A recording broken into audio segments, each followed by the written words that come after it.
And మా beautiful Shivani మొత్తానికి ఏ cinema చేసినా శివాని ఉంటే చాలు బ్లాక్ బస్టర్. అదిగో పాడుతున్నారా కాత్యాయని?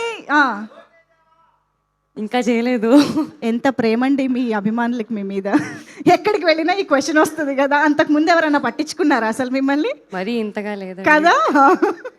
ఎనీవేస్ సూపర్బ్ అండి, hearty congratulations, back to back సక్సెస్లు. కానీ ఇప్పుడు మేము తెలుసుకోవాలనుకుంటున్న విషయం ఏంటంటే, శివాని ఇంత బ్యూటిఫుల్గా ఇంత క్యూట్గా వాళ్ళ ఇంట్లో పేరెంట్స్కి ఏమైనా అబద్ధం చెప్పుంటుందా? What could be the biggest lie Shivani has told అని? ఎన్ని అబద్ధాలు చెప్పినా దొరికిపోయేదాన్ని. మా మదర్ చాలా షార్ప్. సో ఇప్పటికీ దొరకంది ఏదో ఒకటి ఉంటుంది బాగా గుర్తు తెచ్చుకుని. ఈ రోజు రివీల్ చేద్దాం. ఇలా క్యాచ్ చేస్తుంది మా అమ్మ. అంతేనా? అంతే. సో నేను చెప్పేస్తాను ఇంకా ఎందుకు వచ్చిన గొడవ అని. పోనీ ఫర్ ఎగ్జాంపుల్ ఏం చెప్పేవారు? అదే కాలేజ్ బంక్ కొట్టడం కానీ అలాంటివి ఏమన్నా. అంతేనా? ఓకే. అవి బంక్ కొట్టి దొరికిపోయారు అంతే కదా. ఆ తర్వాత బంక్ కొట్టకు, నా ఇంటికి వచ్చి డైరెక్ట్గా అన్నారు. బంక్ కొట్టినా ఇంటికే రా అని చెప్పారు. అది మ్యాటర్. సూపర్ అండి. మీకు మీ ఇప్పుడు ఇంత తెలిసిన తర్వాత యాక్చువల్గా నాకు ఇప్పుడు తెలుసుకోవాలని ఉంది. ఫాదర్తో you know any memory you can share.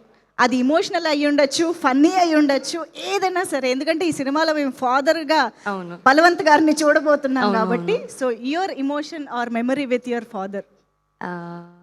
I'll share emotional and it's very special memory. అవునా? మా నాన్న వాజ్ ద ఫస్ట్ పర్సన్. ఆయన ఫస్ట్ ఆయన్నే నమ్మారు, నువ్వు మంచి యాక్టర్ అవుతావు నాన్న అని. సో నాకు ఆయన చాలా పెద్ద స్ట్రెంగ్త్. అండ్ ఇప్పటికీ కూడా ఎప్పుడు ఇది చేయొద్దు అది చేయొద్దు అని ఎప్పుడు అనలేదు. Industry is a good place, you'll grow here అని చెప్పి ఎప్పుడు సపోర్ట్ చేస్తూ ఉన్నారు. So I think the most special person in my life.